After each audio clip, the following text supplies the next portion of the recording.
Assalamualaikum warahmatullahi wabarakatuh.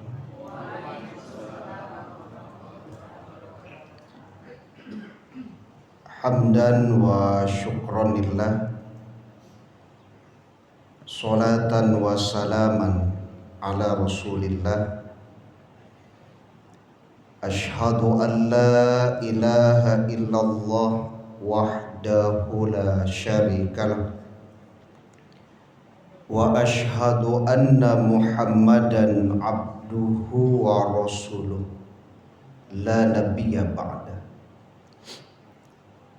Allahumma salli wa sallim ala nabiyyina Muhammad wa ala alihi wa ashabihi ajma'in wa man tabi'ahum bi ihsanin ila yaumiddin. Qala Allah ta'ala fil Qur'anil Karim, a'udzu billahi minasy syaithanir rajim. Bismillahirrahmanirrahim. Innallaha wa malaikatahu yusholluna 'alan nabi. Ya ayyuhalladzina amanu shollu 'alaihi wa sallimu taslima. Sesungguhnya Allah dan malaikat-malaikatnya bersolawat untuk Nabi. Hai orang-orang yang beriman, bersolawatlah kamu untuk Nabi, dan ucapkanlah salam penghormatan kepadanya. Surat Al-Ahzab ayat 56. Yang sama-sama kita hormati ketua dan pengurus masjid, kemudian Bapak Ibu jamaah maghrib yang dirahmati Allah. Mudah-mudahan kalau saya tidak salah informasi, mulai besok Smart Surau ini kan sudah mulai jalan subuh ya. Beberapa sudah diumumkan di masjid dan di musola. Ada guru-guru yang akan hadir. Ada barcode ya, yang memang menjadi kabar baik lah bagi kita ini Bapak Ibu. Karena menyuruh anak kelas 4 SD Pak, 4, 5, 6, 1, 2, 3 SMP ke masjid subuh, maghrib isya itu tidak mudah itu Pak. Sulit itu. Kan terasa dia Pak Ibu mah, yang punya anak kelas sampai 5, 6 tuh. Dan punya anak 1, 2 SMP kelas 3 payah menyuruh saja. Semoga dengan program Smart Surau terbantulah para orang tua. Karena kalau ada barcode kok rasa takwi anak kan ada gitu ya. Ya beko data ada masuk sekolah kan. Malu lah kan itu. Nah, ini kan membantu. Ya, semoga ya ramailah masjid kita, musola kita dengan anak-anak kita. Tapi memang harapan besar tentu kerjasama dari Bapak Ibu. Ya, kalau lah rami anak-anak tentu yo heboh Pak. Biasa itu. Jangan beko baru kamu mulai Smart Surau lah protes saja maaf sekali, heboh saja. Nah ini memang akan kita hadapi ini Bapak Ibu dengan ramainya anak kelas 4, 5, 6 Pak. Siap-siap lah itu. Ya. Maka banyak bersabarlah Bapak Ibu ya dalam rangka mendukung program Smart Surau. Ya. Baik. Alhamdulillah, puji syukur kehadiran Allah Subhanahu wa taala. Ada selimpahan taufik dan hidayah Allah, kita baru saja mendirikan sholat maghrib berjamaah.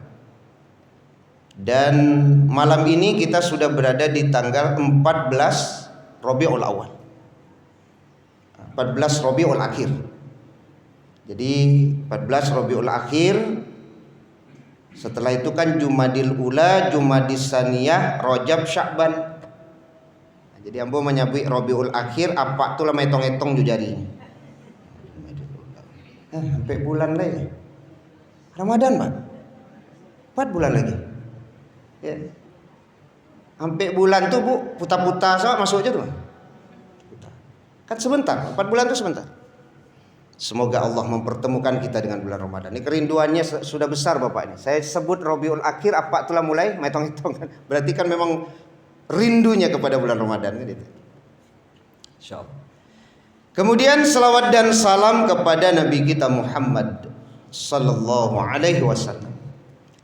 Keluarga beliau, sahabat beliau, pengikut-pengikut beliau yang mengikuti beliau dengan ihsan sampai hari kemudian. Semoga kelak di hari kiamat kita mendapatkan syafaat dari Rasulullah sallallahu alaihi wasallam. Amin ya rabbal alamin. Izinkan saya Bapak Ibu kembali membahas keutamaan dan tempat-tempat yang dianjurkan untuk berselawat kepada Nabi. Jadi kita kembali membahas persoalan ini. Kalau dalam hadis yang diriwayatkan Imam Bukhari dan Muslim dari Anas bin Malik, ada ucapan Nabi, anta ma'aman ahbabta. Engkau akan dikumpulkan bersama dengan siapa yang kau cintai. Dan sholawat kepada Nabi itu merupakan salah satu wujud bahwa kita mencintai Nabi Shallallahu Alaihi Wasallam. Semoga kita kelak juga dikumpulkan bersama beliau nanti di surganya Allah. Di awal kita membaca surat Al-Ahzab ayat 56. Ya, innallaha wa malaikatahu yusholluna 'alan nabi. Wahai, sesungguhnya Allah dan malaikatnya bersalawat untuk Nabi. Jadi kalau salawat Allah kepada makhluk itu artinya adalah curahan rahmat. Ya ayyuhalladzina amanu shollu alaihi. Wahai orang-orang yang beriman, maka berselawatlah kamu untuk Nabi. Berarti kan memang ada perintah dari Allah kepada kita Bapak Ibu selaku orang beriman untuk berselawat kepada Nabi. Berarti kan menjalankan perintah. Ya, kalau menjalankan perintah tentu ada keutamaan di balik perintah yang kita kerjakan itu. Jadi ada perintah. Jadi kalau kemudian kita baca dalam hadis yang diriwayatkan An-Nasa'i, kalau di surat Al-Ahzab ayat 56 sesungguhnya Allah dan malaikatnya berselawat kepada Nabi, berarti kan ada curahan rahmat. Sehingga ketika muncul pertanyaan, bagaimana agar Allah langsung berselawat kepada kita? Kira-kira menurut Bapak Ibu bagaimana cara? Supaya Allah langsung berselawat untuk kita, bagaimana cara? Ya berselawatlah kepada Nabi. Yaitu. Karena di hadis yang diriwayatkan Imam An-Nasa'i, man shalla alayya sholatan wahidah, siapa yang berselawat kepadaku satu kali, sallallahu alaihi asyrah, berarti kan langsung itu Allah berselawat untuknya 10 kali. Nah, jadi kalau pertanyaan bagaimana agar Allah langsung berselawat untuk kita, rajin-rajinlah berselawat untuk Nabi, Pak. Bisa dipahami, Bu? Jadi kalau kita berselawat untuk Nabi satu kali, Allah akan berselawat kepada kita 10 kali. Berarti 1 kali selawat untuk Nabi, 10 kali Allah mencurahkan rahmatnya untuk kita. Apa tidak termotivasi kita berselawat di Bapak Ibu? Ya. Maka bangkitkan semangat, motivasi untuk berselawat kepada Nabi, Pak. Karena di situ ada rahmat. Apa tidak ingin kita mendapatkan curahan rahmat dari Allah itu? Ya. Sehingga di kajian kita sebelumnya kan pernah kita juga bahas Bapak Ibu. Ada yang memang merutinkan kan. Merutinkan dalam sehari itu istighfar 100 kali, selawat kepada Nabi 100 kali. Jadi kalau berselawat 100 kali kepada Nabi, kali 10 berarti. Ya. Kalau kali 10 berarti kan 1000 selawat Allah kepada kita. Curahan rahmat itu tidak main-main, luar biasa. Ya, Wa huttat anhu asyaru khotoyat. Satu kali salawat itu akan Allah hapus 10 kesalahan. Berarti kalau 100 kali kita berselawat, ada 1000 kesalahan kita yang dihapus Allah pada hari itu. 1000 kesalahan. Nggak main-main. Ya. Kemudian yang ketiga apa? Wa rufi'at lahu asyru darajat. Dan kemudian Allah angkat baginya 10 derajat. Berarti sekali lagi, kalau dia membaca selawat 100 kali, berarti ada 1000 derajat yang diangkat oleh Allah. Kalau rutin Bapak Ibu setiap hari 100, main-main itu. Rutin setiap hari Pak. Berarti kan ada setiap hari 1000 salawat Allah kepada kita. Setiap hari 1000 kesalahan kita diampuni Allah. Setiap hari 1000 derajat kita diangkat oleh Allah. Mudah-mudahan Bapak Ibu, adakanlah waktu untuk berselawat kepada Nabi. Ya kan? Itu dari hadis yang diriwayatkan oleh Imam An-Nasai tentang keutamaan berselawat. Kita masuk kepada hadis yang kedua yang diriwayatkan Imam Baihaqi.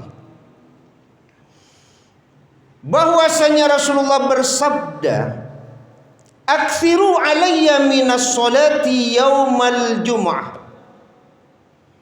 Perbanyaklah kalian untuk berselawat kepadaku di hari Jumat. Ya, di hari Jumat. Fa inna sholata ummati tu'radu alayya fi kulli yaumi jum'ah.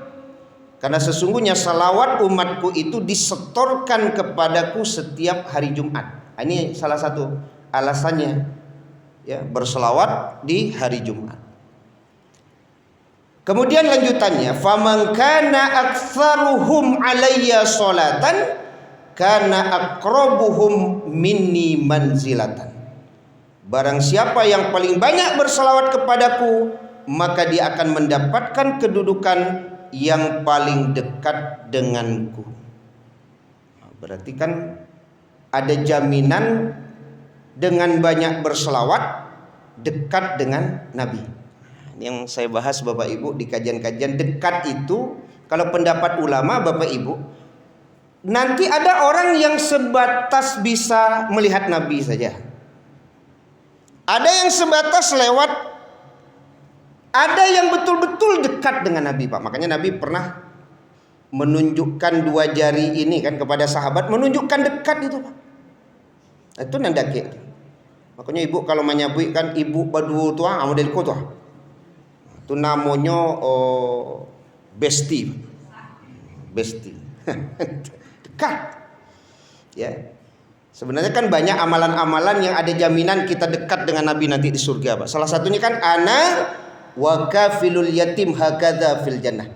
Aku dan orang yang memelihara anak yatim seperti ini nanti di surga. Nah, kalau model koko dake kok, Pak.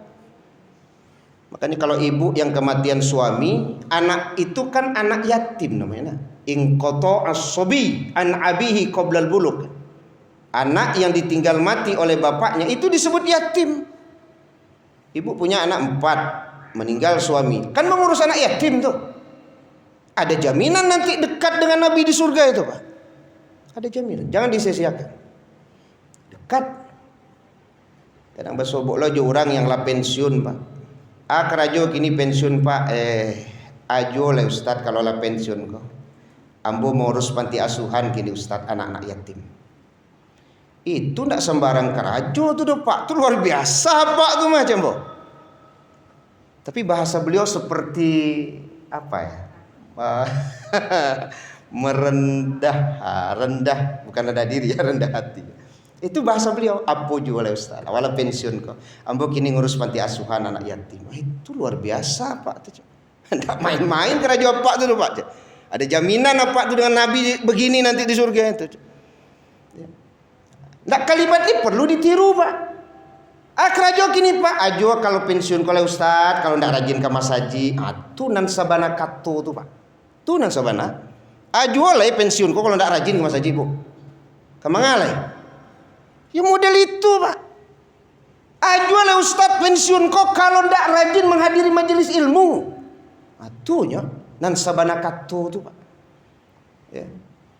Itu bahasanya kan seperti merendah diri, tapi sebenarnya meninggikan diri gitu ya. Artinya ada nilai yang luar biasa itu Pak. Ya. Supaya masa-masa pensiun ini tidak banyak terbuang dengan sia-sia. Kan itu intinya. Ajulah Ustaz pensiun kok kalau ndak. Kan itu. Kalau ndak itu berarti yang positif itu kan itu. Itu ya. Jadi ana wa kafil yatim hakadha fil jannah. Dekat dia. Sama juga mungkin Bapak Ibu ada membaca hadis Nabi ya. Seseorang yang memelihara 2 anak perempuan kan itu. Sampai dewasa gitu ya. Maka kedudukannya akan dekat denganku nanti di surga. Ya, ini salah satunya kalau di Maulid Nabi kan disampaikan oleh para asatidz Pak. Karena dulu di zaman jahiliyah perempuan-perempuan itu kan tidak ada nilainya itu. Mohon maaf Ibu, tidak ada nilai.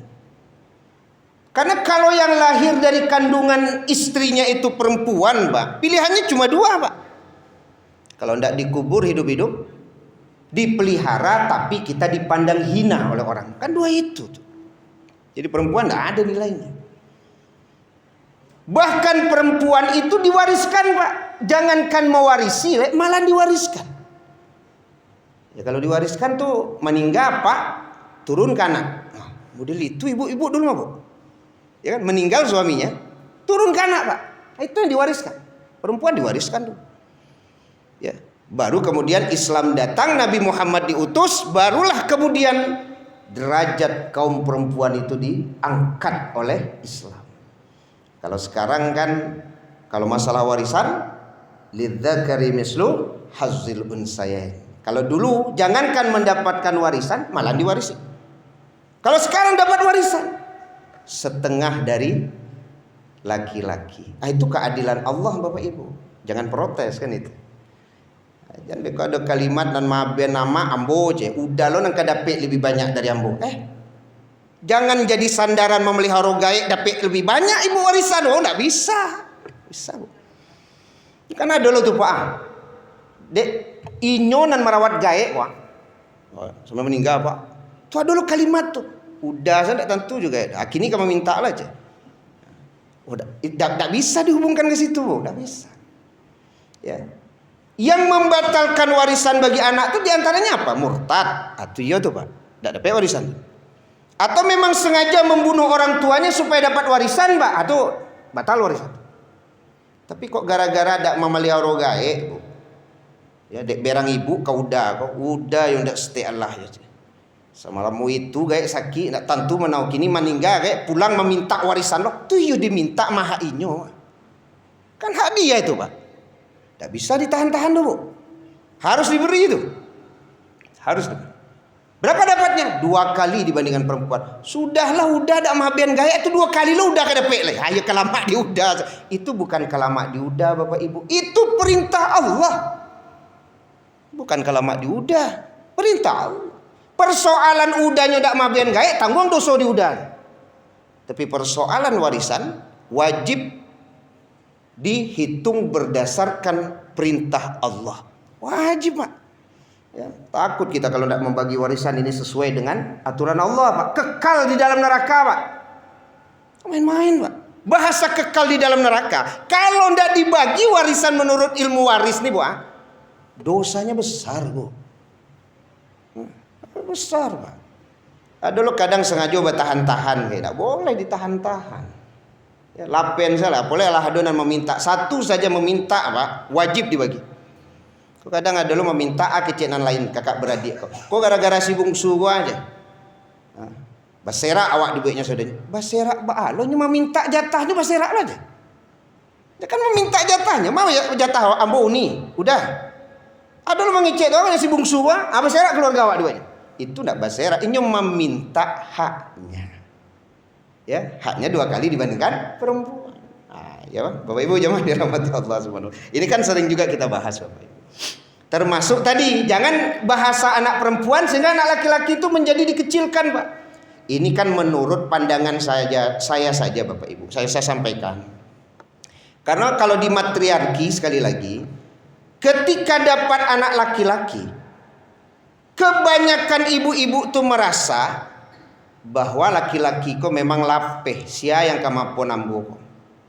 Tapi kalau dapat anak padusi, ado rasa sanang. Berarti adonan kamaben ambo kalau gaya bisa. Artinya, sepertinya ada yang perlu dirubah pola pikir kita Bapak Ibu. Yang boleh jadi dengan pemikiran seperti itu wajar anak laki-laki kurang sayang ke gae. Karena gae itu dari awal saja Pak lama rasul laki-laki kok lapeh, ndak ada ka bisa diarok laki-laki kok. Tapi kalau anak padusi ya, piyo tuh. Coba bayangkan dari awal saja sudah salah mindset Pak. Saya khawatir jangan-jangan anak laki-laki kita Bapak Ibu kurang sayang ke awak, dia gara-gara itu Pak. Dia gara-gara itu. Itu yang perlu diperbaiki besok itu Bapak Ibu. Ya. Karena kan sekali lagi, kalau anak laki-laki dapat 2 kali warisan dibandingkan perempuan, itu yang saya contohkan Pak. Kalau tiba di kepala dinas, gaji dan tunjangan jabatan lebih besar dari pegawai Pak, berarti kepala dinas tahu Pak bahwa dia punya tanggung jawab yang lebih besar terhadap dinas itu daripada karyawannya. Sama juga dengan anak laki-laki itu.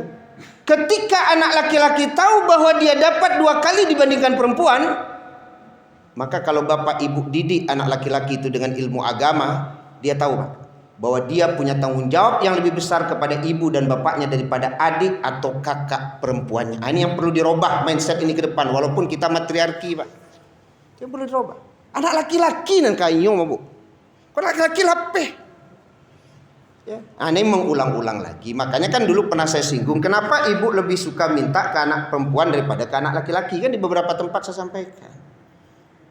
Ya. Ibu minta ke anak laki-laki, dia punya suami Bu. Punya suami Pak. Harusnya seorang istri itu minta izin ke suami. Entahlah kok padusi gini tidak mau minta izin ke laki. Tahu Loh, enggak Pak. Adabnya begitu Pak. Tapi kalau anak laki-laki tidak perlu minta izin ke istri. Cuman kan ada loh jawaban ibu-ibu. Bako ibu lebih lanteh angan meminta ke anak padusi daripada ke anak laki-laki. Jawabannya. Kalau ke anak padusi suaminya elo anan wak minta dapet tarui. Tapi kalau minta ke anak laki-laki payah, bininya ceke. Itu alasannya berarti ya. Rupanya itu alasannya Pak. Ya, dek bini anak laki-lakinya ceke. Ya merasa ibu. Baik, nah itu apa saja Pak? Sedikit membuka apa saja.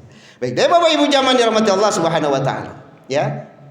Jadi dengan banyak berselawat kepada Nabi, ada jaminan kita dekat dengan Nabi nanti Pak. Dekat itu dekat, ya. Semoga kita mendapatkan kedudukan itu. Itu keutamaan. Nah, sekarang tempat ini, walaupun kita mengulang, ya, kita akan coba membahasnya kembali. Tempat bersolawat yang pertama, ya, yang dianjurkan, tasyahud awal dan tasyahud akhir. Ya. Kalau dalam pandangan ulama mazhab Syafi'i, di tasyahud awal itu disunahkan membaca salawat Pak. Makanya ada sebagian di tasyahud awal, kalau 4 rakaat Pak, sholat kita kan ada tasyahud awal di rakaat kedua. Kalau di pandangan ulama mazhab Syafi'i, itu memang sampai di Allahumma sholli ala Muhammad wa ala ali Muhammad, baru naik ke rakaat ketiga dia. Tapi kalau saya tidak mengamalkan itu Bapak Ibu, kalau saya sampai asyhadu an la ilaha illallah wa asyhadu anna Muhammadan abduhu wa rasuluh, kamu tagak ke rakaat ketiga. Kedua-duanya ada argumentasinya. Silakan Bapak Ibu ya mengamalkan yang mana. Tapi dalam pandangan mazhab Syafi'i, ulama mazhab Syafi'i, membaca salawat di rakaat yang kedua itu Pak, di tasyahud awal itu hukumnya sunnah, dianjurkan. Makanya tasyahud awal itu sunnah dia tidak rukun itu Pak. Nah, rukun 3 balik kan masuk tuh. Tasyahud akhir baru dia rukun. Makanya dulu pernah kita bahas, dan masih ada kejadian kemarin Pak. Imam ternyata lupa duduk tasyahud awal, langsung berdiri ke rakaat ketiga Pak. Sudah sempurna. Kejadian lagi kemarin. Makmum subhanallah beberapa kali subhanallah Pak. Dan imam tidak ada turun-turun. Ternyata setelah sholat zuhur ribut makmum ini, kata jamaah yang menyampaikan persoalan itu. Imam yo dak paham dah lah subhanallah kecil awak ndak turunnya tetap juonyo tagak. Sekarang yang ndak paham imam atau makmum? Makmum ndak paham, Pak. Kalau sempat imam turun, Pak, padahal sudah sempurna di rakaat yang ketiga, sholat jadi batal karena kembali sunnah. Masa dari rukun kembali ke sunnah, Pak? Itu nan batal. Makmum banyak yang tidak paham itu, Pak. Hanya kan duduk aja. Subhanallah ke subhanallah, jadi imam lah tagak rakaat ketiga sempurna, Pak. Kalau sempat balik batal sholat. Maka imam tetap saja dia berdiri, Pak. Nanti sujud sahwi 2 kali sujud sebelum salam. Itu yang banyak yang tidak paham makmum tuh, Pak. Ya. Karena di situ sunnah. Tapi kalau di tasyahud akhir, pendapat ulama mazhab Syafi'i membaca salawat itu adalah rukun. Jadi kalau tidak membaca salawat di tasyahud akhir, berarti sholatnya batal. Itu pendapat ulama mazhab Syafi'i. Makanya kan di sini dijelaskan Bapak Ibu, kalau seandainya kita belum selesai ternyata imam sudah assalamualaikum kanan dan kiri, diperbolehkan bagi makmum untuk menyelesaikan bacaan salawatnya itu terlebih dahulu, walaupun imam sudah salam kanan dan kiri. Khusus di salam ini, Pak. Kalau yang lain tidak boleh. Kalau yang lain ruku imam, Pak, ruku awak, sujud imam, sujud awak, i'tidal imam, i'tidal awak, Pak. Tapi kalau salam, maka pendapat ulama dia boleh menyelesaikan bacaan salawatnya terlebih dahulu, baru kemudian salam kanan dan kiri, walaupun tidak bersamaan dengan imam. Artinya tidak setelah imam. Ada jeda sedikit, Pak, karena dia menyelesaikan dulu. Termasuk bacaan apa yang pernah kita bahas dulu, Bapak Ibu, ada ulama berpendapat itu rukun. Pendapat dia, Pak, membaca doa itu, Allahumma inni a'udzubika min adzabi jahannam wa min adzabil qabri wa min fitnatil mahya wal mamat wa min syarri fitnatil masihid dajjal. Ada ulama sampai wajib katanya, Pak, rukun deh. Sampai anaknya ditanya, kamu baca enggak tadi? Enggak, ulangi sholatmu. Sampai model itu, Pak. Tapi mayoritas mengatakan tidak rukun. Ya, cuman sunnah muakkad, sangat dianjurkan. Ya, kalau sangat dianjurkan, mari sama-sama kita menghafal doa itu, Bapak Ibu, dan kita baca sebelum salam tuh, Pak. Setelah tasyahud akhir itu kan, fil alamina innaka hamidum majid, baca doa itu baru salam. Ya, mudah-mudahan para imam memberi waktulah kepada jamaah untuk membaca doa ini. Ya kan? Nah, sebagian memang Bapak Ibu di dalam sholat itu ada yang menambah kalimat sayyidina. Sekali lagi, dalam pandangan ulama mazhab Syafi'i, di dalam sholat, Pak, boleh ditambah sayyidina. Saya tidak mengamalkan itu, karena kalau di Muhammadiyah, Bapak Ibu, tidak ada menggunakan sayyidina, baik di luar sholat maupun di dalam sholat. Itu kan pandangan ulama di Muhammadiyah. Ya, makanya kalau di Muhammadiyah tidak ada. Kalau di NU, karena mazhab Syafi'i, jangankan di luar sholat, Pak, di dalam sholat pun boleh. Ya, ada kaidah bahwa adab lebih didahulukan daripada perintah. Itu yang diamalkan. Ya. Kalau di luar sholat, bahkan seorang ulama besar sekalipun, Bapak Ibu, yang saya dengar beliau pernah dalam sebuah ceramah, Syekh Al-Utsaimin itu, Pak. Beliau ulama besar itu di Arab Saudi, anggota Lajnah Daimah wal Ifta, Komisi Fatwa Ulama Arab Saudi. Ada satu video yang saya tonton, Pak, beliau membaca Sayyidina ketika menyampaikan pembukaan dari ceramah beliau itu. Allahumma sholli ala Sayyidina Muhammad. Ada Sayyidina. Termasuk Ustadz Syafiq Riza Basalamah yang dulu pernah kita sampaikan, Bapak Ibu. Saya pernah dengar beliau juga membaca Sayyidina, Pak, di beberapa ceramah beliau. Ulama salaf, ya, Allahumma sholli ala Sayyidina. Ya, jadi kalau Bapak Ibu mau baca Sayyidina, ya itulah contoh-contoh yang diamalkan oleh para ulama tentang Sayyidina. Memang ada hadis, Pak, jangan engkau tambah Sayyidina ketika berselawat kepadaku. Tapi itulah kaidah bahwa adab lebih didahulukan, Pak, daripada perintah. Nah, itu salah satu yang dipegang. Nah, inilah saling menghargai, ya, berkaitan dengan adanya perbedaan pendapat. Kemudian yang kedua, tempat berselawat itu adalah setelah azan. Berdasarkan hadis yang diriwayatkan Imam Muslim idza sami'tumul muadzin faqulu misla ma yaqulu summa shallu alayya. Tapi Bapak Ibu akan ketemu juga nanti hadis Pak yang diriwayatkan Imam At-Tabrani bahwa Bilal ketika mendirikan sholat, ayuqimas sholat, ternyata Bilal membaca kalimat assalamu alayka ayuhan nabi wa rahmatullah. Walaupun hadis ini dianggap lemah, tapi untuk fadhailul amal bisa diamalkan. Makanya sebagian ulama berpendapat membaca salawat sebelum azan boleh hukumnya, Pak. Boleh. Sebagian mengatakan sunnah walaupun hadisnya tadi lemah. Makanya kita mendengar ada orang azan itu yang dibacanya innallaha wa malaikatahu yusholluna 'alan nabi. Kan begitu. Sampai habis. Baru azan dia, Pak. Itu yang diamalkan tuh, Pak. Tapi kalau saya tidak mengamalkan. Ya. Tapi kan perbedaan pendapat ada, Pak. Ada yang mengatakan boleh mengamalkan itu. Silakan. Ya. Tapi ada yang memang langsung azan saja. Ya udah, langsung saja azan kan, tidak ada masalah. Ya, ada juga yang membaca auzubillahi minasyaitonirrajim bismillahirrahmanirrahim, itu kan pembukaan saja tuh, Pak. Auzubillah kan berlindung kepada Allah. Bismillah kan itu. Ya. Nah, jadi jamaah yang dirahmati Allah, tapi yang dianjurkan sangat itu adalah setelah azan. Ya.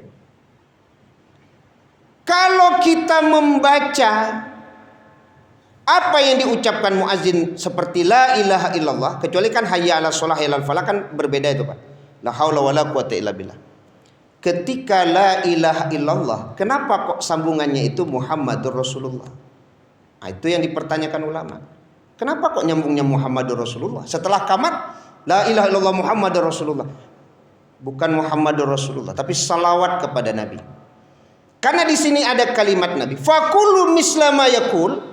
Ucapkan seperti yang diucapkan muazin, summa shallu alayya.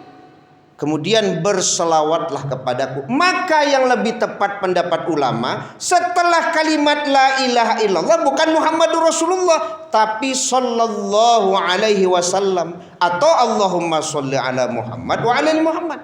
Tapi ada juga yang melanjutkan, Pak, la ilaha illallah Muhammadur Rasulullah sallallahu alaihi wasallam. Gitu ada juga. Tapi sekali lagi di situ selawat yang disampaikan oleh Nabi, ya. Jadi salawat summa shallu alayya, maka berselawatlah kepadaku. Nah, di situ termasuk setelah azan ataupun setelah iqamah, Pak. Makanya setelah iqamah itu ya la ilaha illallah ya la ilaha illallah sallallahu alaihi wasallam. Tapi memang ketika azan bisa kita menjawab satu-satu, ketika qamat, Pak, aman nunggu la ilaha illallah saja. Yang lain. Kalau la ilaha illallah serentak seolah-olah, Pak. La ilaha illallah. Ya kalau qamat itu sama dengan azan, Ibu, Bapak. Allahu Akbar ya jawab Allahu Akbar. Asyhadu an la ilaha jawab asyhadu an la ilaha illallah. Ya, jangan sampai nanti la ilaha illallah saja karehnya. Yang lain tidak dibaca gitu. Nah, jadi di situ ada anjuran untuk berselawat. Kemudian selanjutnya, masuk dan keluar masjid ini sudah sering sekali kita bahas. Bahwa ketika masuk masjid itu sebenarnya kan tidak ada anjuran mengucapkan salam, Pak. Tidak ada anjuran mengucapkan salam. Kalau mau baca salam ya silakan, tapi tidak ada anjuran. Idza dakhala ahadukumul masjid falyusallim 'alan nabi. Kalau salah seorang di antara kalian masuk masjid, berselawatlah kepada Nabi. Salawat, Pak. Kalau di hadis yang lain kan bismillahi wassalamu ala rasulillah.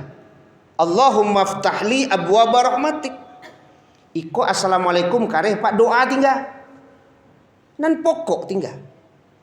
Anak kamu menjaga salam dah lo ada tuh, Pak. Enggak ada seorang orang lain. Assalamualaikum, enggak ada seorang Allah aja. Atau yang di dalam sedang sholat sunnah, Pak. Assalamualaikum, asian kamu menjawab salam tuh. Assalamualaikum, enggak tanggung kareh. Doa masuk masjid nanya baca-baca. Ya, Bu ya. Ini semangat. Assalamualaikum. Waalaikumsalam. Doa aku enggak ada tuh baca. Padahal sekali lagi Bapak Ibu, idza dakhala ahadukumul masjid falyusallim 'alan nabi. Kalau salah seorang di antara kalian masuk masjid, bersalawatlah kepada Nabi. Ya, wal yaqul, kemudian baru katakan Allahumma ftahli abwaba rahmatik, baru baca Allahumma ftahli abwaba. Jadi sebenarnya Allahumma ftahli abwaba rahmatik ada, Pak, hadisnya yang berdiri sendiri. Jadi boleh juga sebenarnya itu saja. Tapi di situ ada anjuran untuk bersalawat kepada Nabi. Maka anjurannya kalau Bapak Ibu bikin stiker masuk masjid, Pakai yang lengkap ini Pak. Atau pakai yang bismillahi wassalamu ala rasulillah, Allahumma ftahli abwaba rahmatik. Maka sering kita bahas Bapak Ibu, kasihlah waktu sebentar sebelum masuk tuh. Jangan main selonong-selonong saja. Tagak wak sebentar dulu. Duduan Pak doa. Kalau dicoba duduan, kalau tidak diduduan tidak bisa ya Bu. Sambil masuk saya kadang-kadang lupa baca tuh. Tiba di pintu tuh tagak saya loh. Baca dulu. Bismillahirrahmanirrahim wassalamu ala rasulillah. Allahumma ftahli abwaba rahmatik. Baru masuk kaki kanan tuh. Aku melangkah. Tiba saya dalam saja. Ya kan? Kasih waktu. Keluar juga begitu, kasih waktu. Semoga kita mendapatkan keutamaan dengan berselawat kepada Nabi, baik ketika masuk masjid ataupun keluar masjid. Kemudian tempat berselawat selanjutnya adalah berdoa Pak. Kalau berdoa itu ada hadis Nabi. Saya bacakan saja terjemahannya, diriwayatkan oleh Imam At-Tirmidzi dan Abu Daud. Nabi pernah mendengar seseorang memanjatkan doa dalam sholatnya. Lalu ia tidak memanjatkan salawat pada Nabi. Berarti kan terdengar oleh Nabi nih Pak. Dia baca doa tapi tidak ada salawatnya Pak. Setelah sholat ini. Berarti kan berdoa setelah sholat boleh Pak. Hadis Nabinya kan ada. Beliau pun berkata, orang ini terlalu tergesa-gesa dalam doanya. Kemudian beliau memanggilnya lalu menegurnya atau mengatakan pada lainnya, jika salah seorang di antara kalian berdoa, maka mulailah dengan memuji Allah, menyanjungnya, lalu berselawat pada Nabi, lalu mintalah doa yang diinginkan. Ini salah satu dalil yang menunjukkan bahwa berdoa sehabis sholat itu ada dalilnya. Tapi bagi saudara-saudara kita yang memang tidak berdoa atau tidak mengangkat tangan berdoa sehabis sholat, tentu kita hargai pula karena memang ada pendapat yang dipakainya. Ini saling menghargai. Ya. Jadi ada selawat di saat berdoa. Kemudian yang kelima, saat nama Nabi disebut itu juga dianjurkan untuk membaca salawat. Kalau tidak kita disebut pelit. Lalu bermajelis juga dianjurkan untuk bersalawat. Tidaklah suatu kaum duduk dalam suatu majelis yang mereka tidak menyebut nama Allah padanya dan tidak pula bersalawat kepada nabinya kecuali bagi mereka kekurangan. Maka jika Allah menghendaki, Dia akan menyiksa mereka, dan jika menghendaki Dia akan mengampuni mereka. Maka di dalam majelis Bapak Ibu, perbanyaklah berselawat kepada Nabi. Kemudian yang ketujuh, berselawat di rumah. Mudah-mudahan Bapak Ibu sudah mengamalkan. La taj'alu buyutakum kubura. Janganlah engkau jadikan rumah kamu seperti kuburan. Wala taj'alu qabri 'id. Ya, wala taj'alu qabri 'idan, dan jangan engkau jadikan kuburanmu tempat berhari raya. Wa sallu alayya, dan berselawatlah kepadaku sebab selawatmu sampai kepadaku dimanapun engkau berada. Ini pendapat ulama, rumah yang rajin di dalamnya selawat, maka rumah itu tidak akan sama seperti kuburan. Dan terakhir sebelum kita diskusi dan tanya jawab, yang menjadi perbedaan juga adalah berselawat saat bersalaman. Apakah hadisnya ada? Ada. Dia tidak hadis palsu Pak. Walaupun statusnya lemah, dhaif, tapi dia bisa dipakai Pak. Makanya ada saudara-saudara kita yang mengamalkan ini. Tidaklah dua orang hamba yang saling mencintai di jalan Allah, saling berhadapan lalu berjabatan tangan dan berselawat kepada Nabi, kecuali pasti mereka tidak berpisah sebelum diampuni dosanya, baik yang terdahulu maupun yang kemudian. Jadi kalau Bapak mengamalkan ini ya silakan, karena memang itu kan fadailul amal, keutamaan amal. Ya tidak mengamalkan kan tidak apa-apa juga. Kalau dikatakan tidak ada hadisnya, hadisnya ada, statusnya lemah. Saya buka diskusi dan tanya jawab, kalau ada minta waktu 5 menit, silakan. Berkaitan dengan selawat, mengulangi kembali. Silakan. Kalau ada Bapak Ibu, cukup. Iya Bu ya. Kita supaya banyak berselawat, sambil kerjaan berselawat boleh? Boleh Bu ya, kan tidak ada larangan. Kan selawat itu Bapak Ibu ada selawat mutlak, ada selawat muqayyad. Kalau selawat muqayyad itu kan memang hubungannya dengan ibadah-ibadah yang dicontohkan Nabi. Kalau selawat mutlak ya mau berapapun kita berselawat, ya dalam keadaan-keadaan kita beraktivitas, selama tidak membahayakan bagi aktivitas kita, ya tentu tidak ada larangan untuk berselawat Pak. Namanya saja kan selawat mutlak. Misalnya sambil masak. Boleh Bu ya? Boleh. Sama istighfar yang kita bahas pada waktu itu. Tapi memang mengamalkannya untuk istiqomah ini yang sulit. Saya kalau menonton video itu Pak. Kan video itu kan rekaan ya antara Imam Ahmad bin Hambal dengan penjual roti itu Pak. Ya, ketika Ahmad bin Hambal menginap malam itu di tempat penjual roti kan ternyata senantiasa istighfar sambil mengadu adonan kan. Mengadu adonan istighfar. Ya kan? Sampai apa yang kamu minta? Apa yang aku minta sudah aku dapatkan kecuali aku belum bertemu dengan Imam Ahmad bin Hambal. Itu kata Imam Ahmad bin Hambal, ini gara-gara istighfar kamu makanya saya sampai ke rumah kamu malam hari ini kan itu. Cuman istiqomah nih yang sulit. Betul. Ya, semangat awal-awal Pak, astagfirullah, dalam sehari itu 100. Nah, itulah masuk minggu kedua, mudah-mudahan ya Allah berilah kita Bapak Ibu keistiqomahan itu. Makanya ahabul a'mal ilallah adwamuha wa in qala, amal yang paling dicinta Allah walaupun sedikit tapi terus menerus. Semoga istiqomah itu Allah berikan kepada kita Bu ya, insyaallah. Mungkin itu saja Bapak Ibu, sekali lagi mengulangi untuk membahas berkaitan dengan sholawat supaya sekali lagi kita mampu memanfaatkan waktu-waktu yang memang dianjurkan oleh Nabi untuk berselawat kepada Nabi. Subhanakallahumma bihamdika asyhadu an la ilaha illa anta astaghfiruka wa atubu ilaik. Wassalamualaikum warahmatullahi wabarakatuh.